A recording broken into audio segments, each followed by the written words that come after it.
News. Okay, we'll start with this. The latest from the desk of Most Valuable Promotions, who say the smooth operator, Amanda Serrano, is back in the gym, waiting to announce her next move, which will once again show the world she's about lifting women's boxing like no other. She's got a fight coming up. Her last one was at 126 pounds, where she still reigns as a unified champion, so the most predictable answer would have to be a unification match with Nina Menka, who successfully defended the blue belt this past weekend. I can only deduce that, at least in theory, that would leave Nina available for a potential summer showdown with Amanda, essentially rescheduling the fight that they were supposed to have in Puerto Rico. Well, what about Tiara Brown? She's got a title too, and she was recently signed to MVP. What are the odds of Amanda facing her? Slim to nil, because Amanda Serrano originally dropped the green and gold title in protest of the WBC's hardline stance against 3-minute rounds in a women's boxing match. Thus, to win that title again, she would have to go back to fighting in 10-2s, which I don't think she's going to. Thus, I don't think she's going to fight Tiara Brown. Now, in the event that Amanda doesn't face Nina Menka next in a unification match, maybe what MVP can then do is set up a fight between Tiara and Nina. Let those two champions unify with each other. They could do that. This imminent announcement has got to be in reference to a fight, because she wouldn't be in the gym training for anything else. There's plenty of time left in the calendar year for 1 or 2 more fights. Now, how much longer Amanda means to keep fighting, your guess is as good as mine, but I wouldn't give her very long. Her arch nemesis, Katie Taylor, is on the eve of her retirement fight, and I don't think that Amanda is that far behind her. Know that Alicia Baumgartner recently tried to attach her name to a potential Amanda Serrano fight at 130 pounds, I would assume, but I think at this stage and at this age, Amanda's done fluctuating in weight and challenging other fighters for their titles. I don't expect that fight to happen. No, sir. If she's gonna keep fighting, I'm gonna assume it's gonna be at her natural weight of 126. And if it's gonna be at 126, that really narrows the field of options. Elsewhere in the world of boxing, David Benavidez, ahead of his upcoming move up in weight to fight cruiserweight champion Zurdo Ramirez, said about Shakur Stevenson, if Shakur thinks he's the best and he's already willing to go up to 144 for Ryan Garcia, just go up 3 more pounds. To which Shakur responded, I said I will, just on my own time and not on somebody else's time. Tell David I will go up when he goes up to his 4th weight class to fight Usyk. We all know he's not about to do. Is there any truth in what David Benavidez is saying? David, who we all know by now I'm not a fan of, but putting that aside, is there anything to what he's saying about Shakur? How he should just fight Ryan Garcia at a full 147? There is. There is, because Shakur Stevenson is the same one who just made an appearance on The Breakfast Club, saying that he would fight Conor Benn at 154. I don't think so. I mean, I will go there for the right fights. Like, I just watch Conor Benn. I like Conor Benn too. Yeah. No disrespect to him. Tough. But I will fight him at like 154. What? I told you for the right fight. 154? I swear I will fight him. Conor tough, man, and he throws hard punches. Like I said, for the right fights, I'll move up. So why is he willing to fight Conor Benn at a full 154, but he needs a catch weight for Ryan Garcia at 147? How do you reconcile that?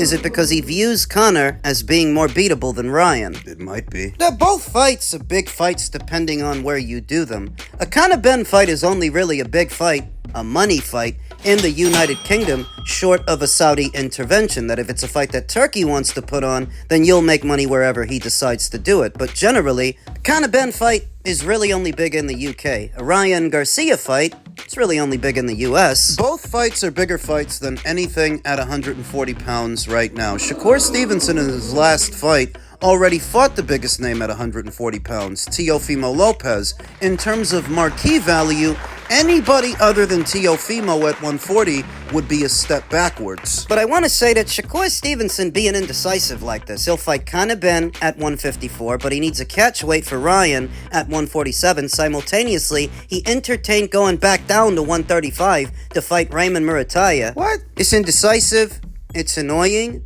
it's boring.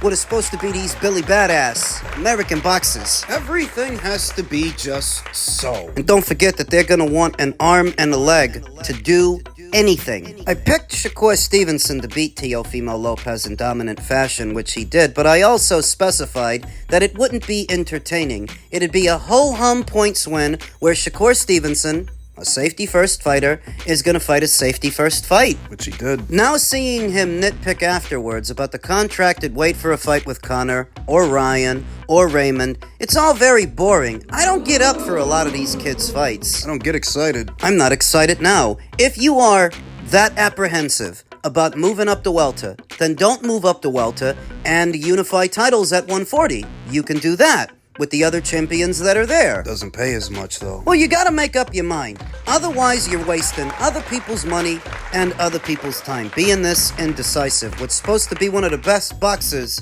in the world right now seems more and more like a picky eater. Yeah. Shakur's buddy, Keyshawn Davis, is being urged by Tim Bradley to dethrone the king, dethrone Shakur, to escape from his shadow. Former two-weight world champion Tim Bradley urged Keyshawn Davis to fight WBO 140-pound champion Shakur Stevenson, telling him on his YouTube channel on Saturday that he will remain in his shadow unless he beats him. Bradley's message was blunt: you have to dethrone the king. The call lands at a moment when the matchup is harder than ever to dismiss. Stevenson won the WBO title at 140 in January by beating Teofimo Lopez, and Davis sits as the WBO's #1 contender at super lightweight. The sanctioning body picture now places the two directly in each other's path, even as both have publicly refused to fight. Because they're friends. Tim Bradley has been building towards this argument for weeks. In February, he compared the two fighters on his channel and sided with Davis as the more dangerous option. I would rather fight Shakur than fight Keyshawn Davis, and you know how much I love Shakur, Bradley said. Shakur is one of those guys that will humiliate you. Keyshawn will humiliate you and knock you out. That's the difference. Yeah, he's kinda right. He's arguing that Keyshawn, who he has also praised as being more skilled than Devin Haney, cannot fully establish himself at the elite level while avoiding the fighter closest to him in ability and public profile. The obstacle is not promotional, it's personal. Davis laid out the depth of their bond in an interview with Talk Sport last year. No, I'd never fight him, Davis said. It's definitely deeper. His mum is DMing me all the time. I've known Shakur almost his entire life. A part of why Shakur Stevenson is seeming more and more indecisive about who he wants to fight next and where is because of Keyshawn. I remember before the Teofimo Lopez fight, en route to it, he said he's going to beat Teofimo, then drop the WBO title and move back down to 135 so that Keyshawn could then pick that title up. That's what he said. That's what the plan was. The plan seems to have changed. Now Keyshawn is talking about moving to 147, and I don't know where that leaves Shakur. Keyshawn said Shakur was there for him during one of the hardest periods of his life, when he was in a mental health facility. He was calling me up, checking up on me, Davis said. He was there when no one else was there.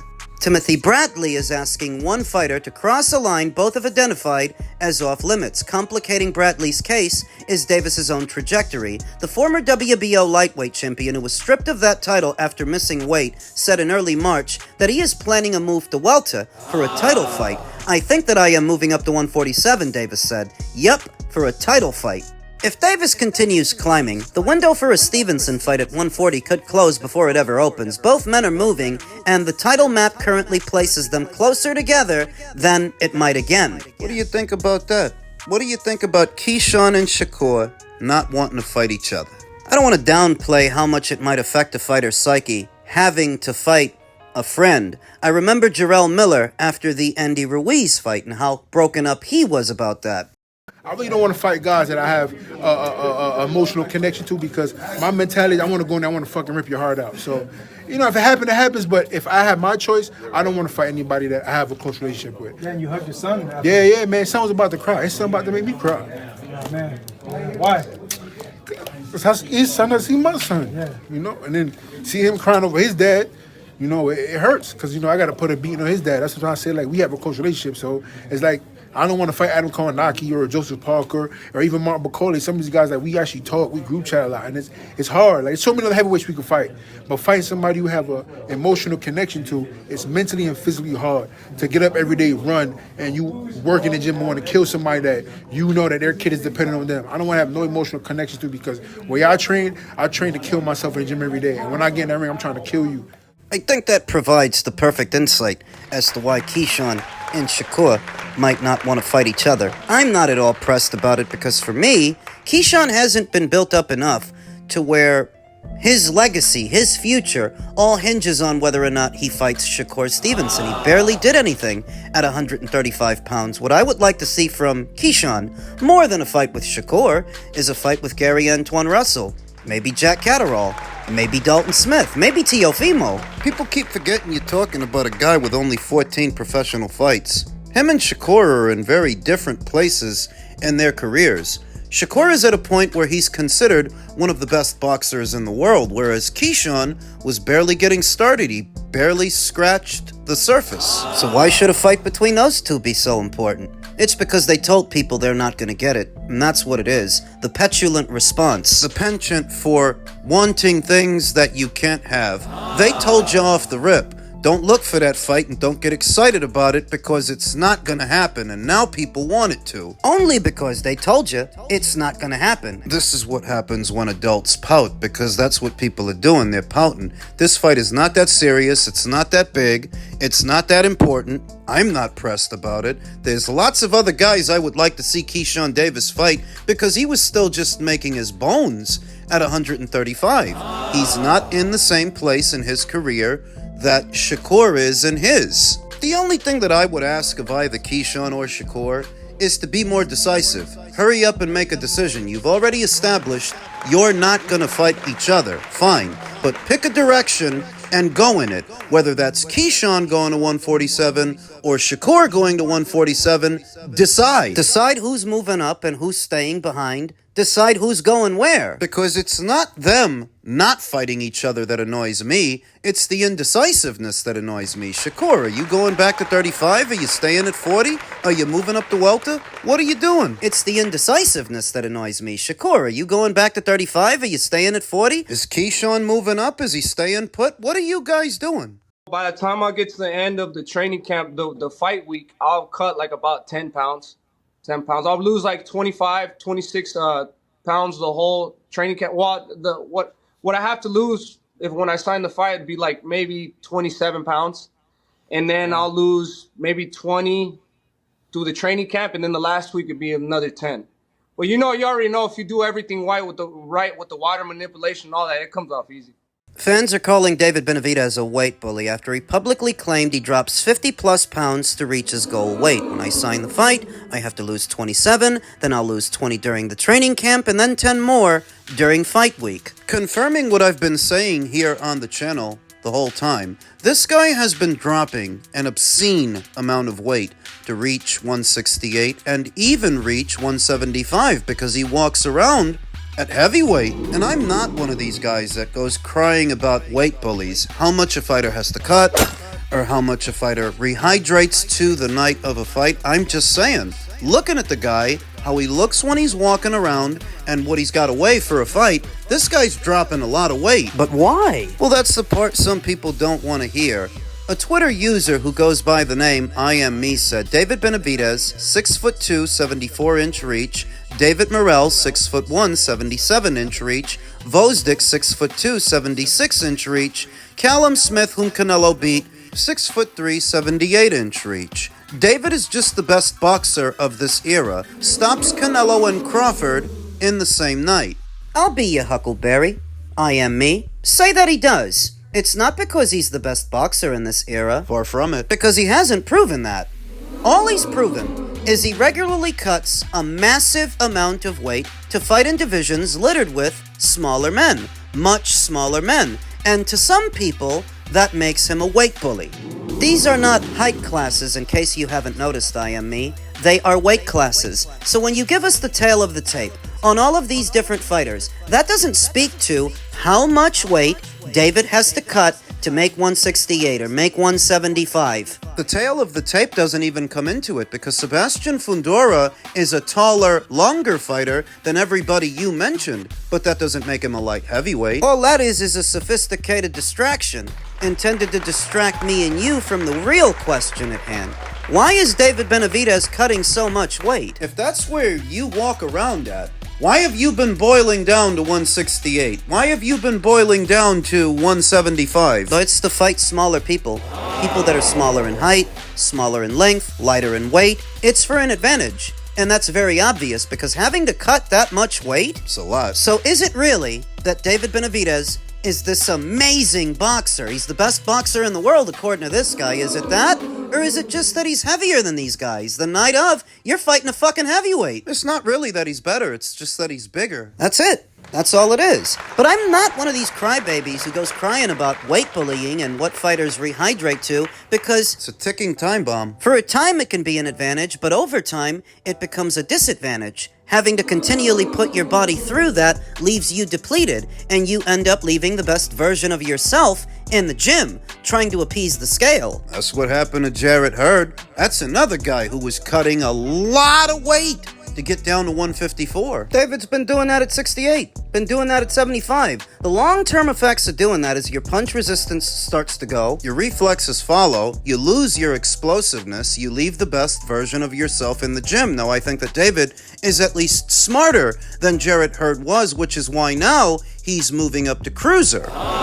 Knows he can't keep doing that shit, which is why all this talk about him moving back down to light heavyweight afterwards is all bullshit. It also puts a very different complexion on what he said to Shakur Stevenson about just moving up and fighting Ryan at 147. It's easy for you to say that, given how much weight you normally cut to fight smaller men. You walk around, you're a goddamn heavyweight. When you think about it, did David Benavidez really move up to light heavyweight? And is he really moving up to cruiser now? Or is he moving down? I don't pigeonhole him for what is the industry standard. A lot of fighters are doing the exact same thing that David is doing, but they don't have to cut as much as David is cutting. You're talking about 50 plus pounds. It's a lot.